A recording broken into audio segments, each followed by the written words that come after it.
உலக அரசியலும் சரி, உள்ளூர் அரசியலும் சரி, நம்மளை சுற்றி தான் நடக்குது. நாம் எந்த கட்சி நமக்கு ஆதரவு கொடுக்குதோ அந்த கட்சி ஜெயிக்குது. அந்த மாதிரி ஒரு காலத்துக்கு கொண்டு வந்துட்டான் படைச்சவன்.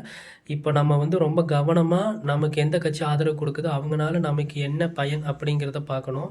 ஃபார் எக்ஸாம்பிள், பாலஸ்தீனுக்கு ஆதரவு கொடுக்குற கட்சிகளுக்கு நீங்கள் ஆதரவு கொடுங்க. எதனாலனா, பாலஸ்தீனில் 1,00,000 குழந்தைங்க இறந்ததுக்கும் தைரியமாக ட்விட்டரில் ட்வீட் போட்டார் நம்ம ஸ்டாலின் ஐயா. அவர் சிஎம்மாக இருக்கும்போதே அநியாயத்துக்கும் அக்கிரமத்துக்கும் ஏழைகளுக்கு ஆதரவாக அவர் ட்வீட் போட்டார். ஆனால் அது வேறு எந்த கட்சிக்காரங்கிட்டையும் நம்ம எதிர்பார்க்க முடியாது. ஏன்னா பாலஸ்தீனுக்கு எதிராக இருக்கிறது யார்? இஸ்ரேல். இஸ்ரேலோட தலைவர் நெதன்யாவை பார்த்து ட்ரம்ப்ஜி பயப்படுறாரு. ட்ரம்ப்ஜியை பார்த்து மோடிஜி பயப்படுறாரு. மோடிஜியை பார்த்து இப்போ ஆளுங்கட்சியாக இருக்கிற சிஎம் பயப்படுறாரு. ஸோ நீங்கள் வந்து இனி அடுத்த வர கவுன்சில் எலெக்ஷனுக்கும் சரி,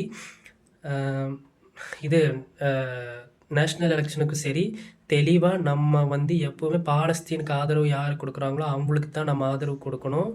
தயவு செஞ்சு மறந்துடாதீங்க. அல்லாவோட ஜட்ஜ்மெண்ட் டே வரும்போது பாலஸ்தீன் பக்கம் யார் நிற்கிறாங்களோ அவங்க கண்டிப்பாக தப்பிச்சிருவாங்க. ஒருபோதும் நீங்கள் இந்த துனியாவோட ஆசைக்காக எதிராளி பக்கம் போய் நின்றாதீங்க. இப்போ எனக்கு கண்டிப்பாக அல்லாவிடம் நீங்கள் பதில் சொல்லியே ஆக வேண்டும்.